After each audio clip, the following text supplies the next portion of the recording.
Channel कोकणच्या समृद्धीचं मी लीना ठाकूर आपल्या सर्वांचं कोकणशाहीच्या सकाळच्या बातम्या विशेष बुलेटिन मध्ये स्वागत।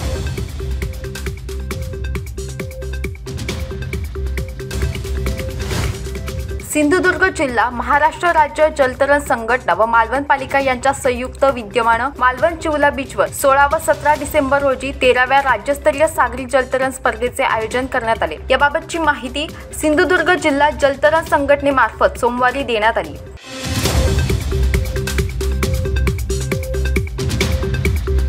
कणकवली तालुक्यातील ओसरगाव येथील मयुरेश प्रकाश मैत्री वय 24 राहणार ओसरगाव गावठणवाडी या युवकाने ओसरगाव गवळीवाडी येथे एका हॉटेल नजीक सुरू असलेल्या गॅरेजमध्ये गळफास घेऊन आत्महत्या केल्याची घटना घडली। ही घटना सोमवारी दुपारी 12 वाजण्याच्या सुमारास घडली।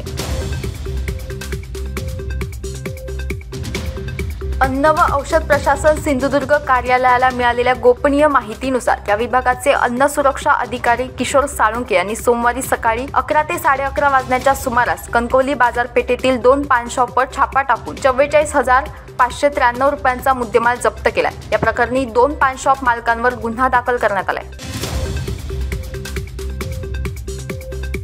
करूळ चेकनाका नजीक 2 कारमध्ये अपघात झाला। या अपघातात 2 जण जखमी झालेत। या अपघाताची माहिती मिळताच करूळ चेक नाक्यावरील पोलिसांनी धाव घेतली व जखमींना उपचारासाठी ग्रामीण रुग्णालयात हलवण्यात आले। या अपघाताचा अधिक तपास वैभववाडी पोलीस करत आहेत।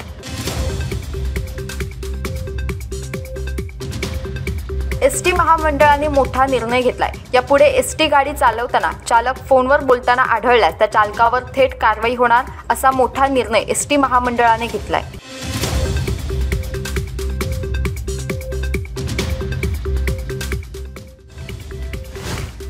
याबरोबरच कोकणशाहीच्या सकाळच्या बातम्यांमध्ये इथेच थांबतोय। पण तुम्ही मात्र दिवसभराचे अपडेट्स आणि ताज्या घडामोडी जाणून घेण्यासाठी कोकणशाहीचा YouTube चॅनल सबस्क्राइब करा, फेसबुक पेज लाईक करा आणि Instagram पेजला फॉलो करायला विसरू नका।